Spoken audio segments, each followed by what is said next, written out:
Imagine this. You have to make a difficult decision. You know you don't have all of the needed information, there is no time for research, you have to make this decision right now.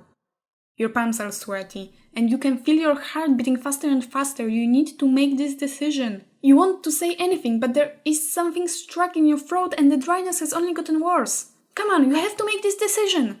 You think your hands are shaking, you are too scared to look down to check, you feel like vomiting. Decision! Come on! Seconds pass by and you are sure that if you don't decide now, you are lost. You almost feel like crying, but come on, you are an adult. Consequences of this decision may overwhelm you, but adults make decisions every day, right? You're stronger than this. Come on! Boom! You press the button.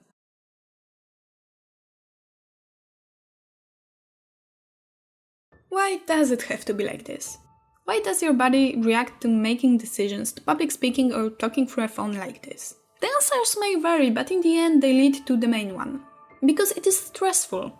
Normally, stress keeps us alive. It gives us power to run away from a predator, to use less reserves of energy to find food or shelter.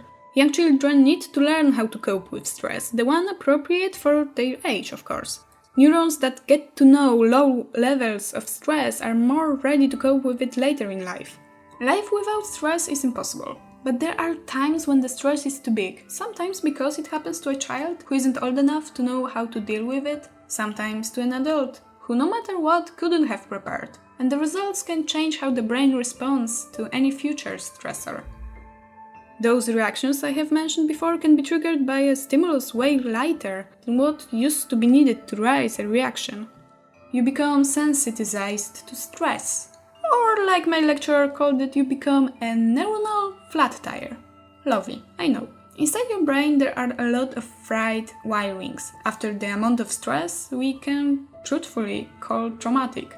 And when you try to use those wires for everyday living, or to make a simple decision, you A.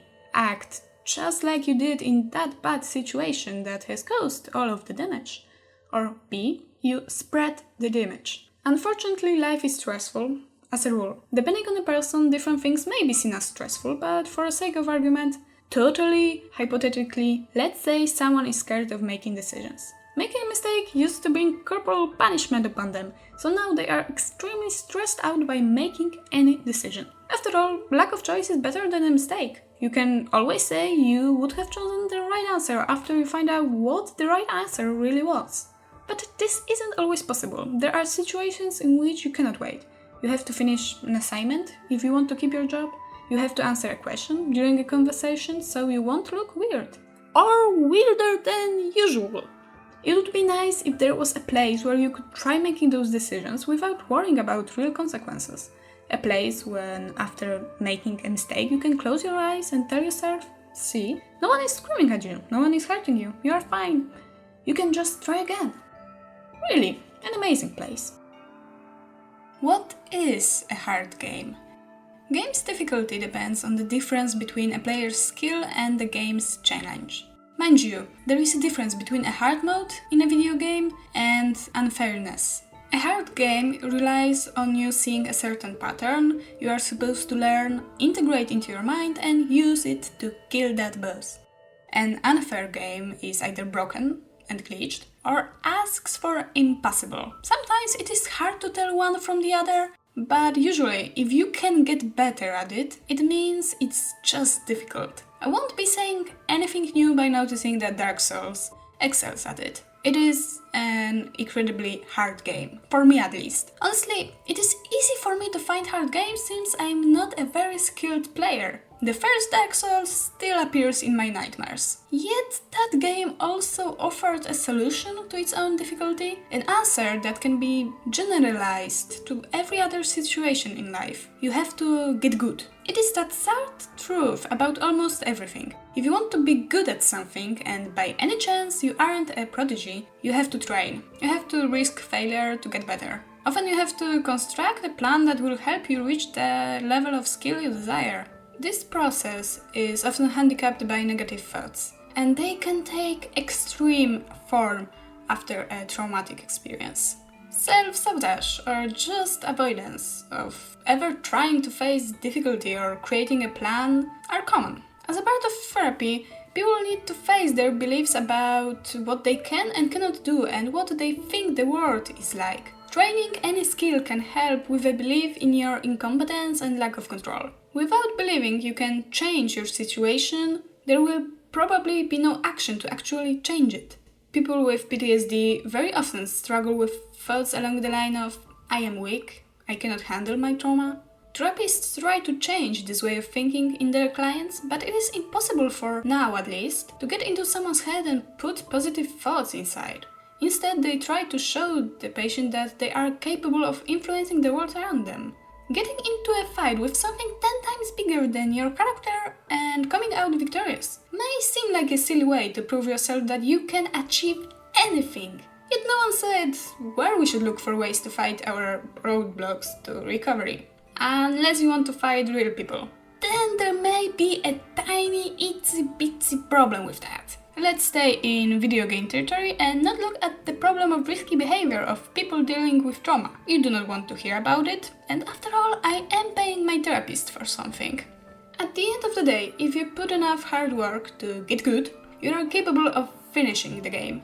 No matter how many times you fail, and if you retain from showing the footage of your failures online, you are safe. To be good at those games is a completely different topic.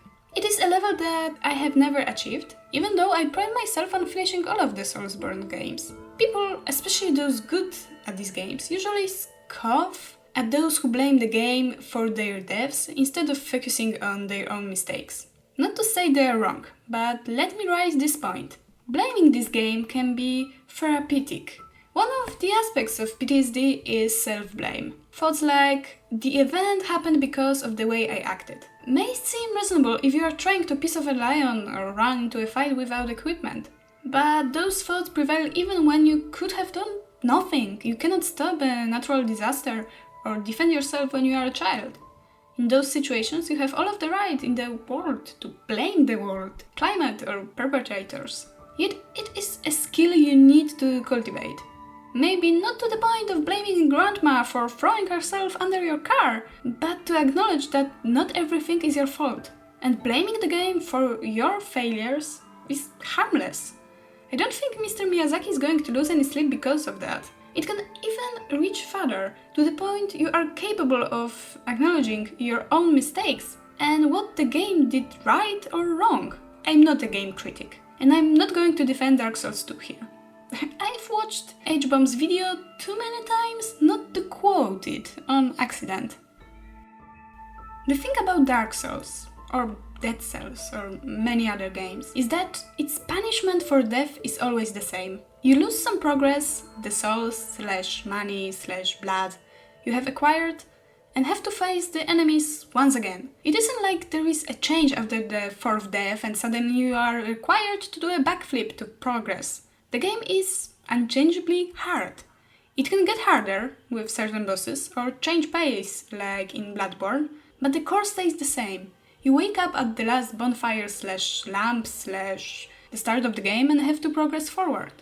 The enemy type stays the same, waiting for you to figure them out. You observe them, fail to roll away and get killed. You come back and do it again. The problems start once you progress further than ever before. You become a little tentative and soon get punished for it. So the whole thing starts again. Once it gets too much, you just rage quit. This reliance on patterns can be soothing for our brains. They are designed to look for repeated events. And the cues are always there, even when they really aren't. Apophenia is the tendency to mistakenly perceive connections and meaning between unrelated things. That's why we often believe that thinking about someone is connected to them calling us, just then and there. Seeing faces in clouds or a pattern on a burnt toast also counts. Pushing a button harder because you think that the character will roll faster or attack faster, even though it's impossible. We can say that we are mentally prepared for hard games. It's evolution, baby. And please don't quote me on that. The world of Dark Souls is more or less just. This helps me at least with the negative thoughts about the unjust war. It is connected with thoughts like, people get what they deserve. It is pretty nice though, right? You act like a good person, you get nice things. It's not exactly a tit-for-tat strategy where you act nicely because you want a reward. You don't do bad things because, well, they are bad and you have been taught not to. And you kind of expect the world to respect that and not throw anything really bad your way. After all, there should be cause and effect in this world. You need a cause for a bad thing that has happened to you. And this leads down to either self-blame or a discovery that the world isn't just, it's just random and more or less uncaring. This brings you a step closer to a belief that the world is actually hostile and everyone is out to get you. Some authors believe that hostility and antagonism may serve here as a basic survival instinct. Nevertheless, seeking justice and patterns that make the world more predictable is important. You cannot plan anything in a world that doesn't follow rules. You have to always be on a lookout. It is exhausting and not that normal for our pattern-seeking brains. We even see faces in the clouds or burnt toasts. We need some basic schemas to function. And the boss movement pattern is just that. The world may be dangerous to your character, but it is predictable and offers clear goals. Just ring some bells. This is the part I called the reaction to sitting on a couch. There is another strong point for games being a good way to move through your healing process. The ability to quit a game at any point. You don't know the answer to the question that the new enemy poses, so you quit and go do something else. Or you go to sleep, because those games can be a little bit exhausting. They take a lot of concentration and focus. You have to be conscious of what your character is doing, what your enemies are doing, and what you are doing. People can hold 5 plus - 2 things in their work memory at the same time. To play well, you either have to learn some things so well they become automatic, or you spend lots and lots of energy to control everything manually. And that can be tiring. The synapses send signal after signal even though you are just sitting on a couch. This stress can cause a flight or fight response. You are sitting in front of a TV screen getting frustrated with the results. You are getting angry, you want to fight someone. Your body reacts, starts pumping adrenaline and other hormones. You play way more aggressively, but there is no result. You are getting sloppy in your anger. Your body notices nothing is changing, so it sends more hormones. You get angrier. Once again, nothing happens. A loop comes to life, one that creates more and more anger, until you snap. Get up and just live, to walk it out. Your body hoorays! You are moving, something has changed, the result has been achieved. There is no need for more hormones, so the body stops pumping them. You can finally calm down. Unfortunately, this isn't always a case for all of people. This steady flood of hormones and neurosignals, for someone whose body has been scarred by extreme stress, can wreak havoc. Imagine it like sending a signal through a fried wire. It will only do more damage. But so will all of the other stressful situations. Our lives are filled by stressors. Going through a street is stressful, with the number of cars passing by. No one is going to guarantee you aren't going to slip and fall under one of them. But the games have this nifty exit button, one that no real conversation or task really has. At any point in time you can just resign. And this is quite a kicker. Of course, to manage to be an adult, you need new wiring. You cannot go on with a body that acts as a simple conversation is an earth-ending threat. You need to experience stress in little doses to get used to it. To learn that stress doesn't equal punishment. Mistakes can be made. Just like a child, you need to acclimate your neurons to stimulus. Our brains are capable of self-repair to a certain degree. They need time, gentle care, and later, more test runs to function well. I won't bore you with a talk about support from other people. We are here for the games. Many of these hard games also have taught me about letting go. Letting go after I decide I'm too tired to play and want to take a nap. And also letting go of some bonus things I know I don't need. In Celeste, I often see raspberries just floating and waiting for me. But I look at the stage and I know it would be too much for me.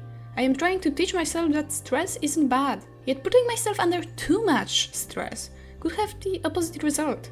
If you want to live your life while also recovering from something traumatic, you have to learn how to balance your health and what you want to do. Sometimes it's just not worth it.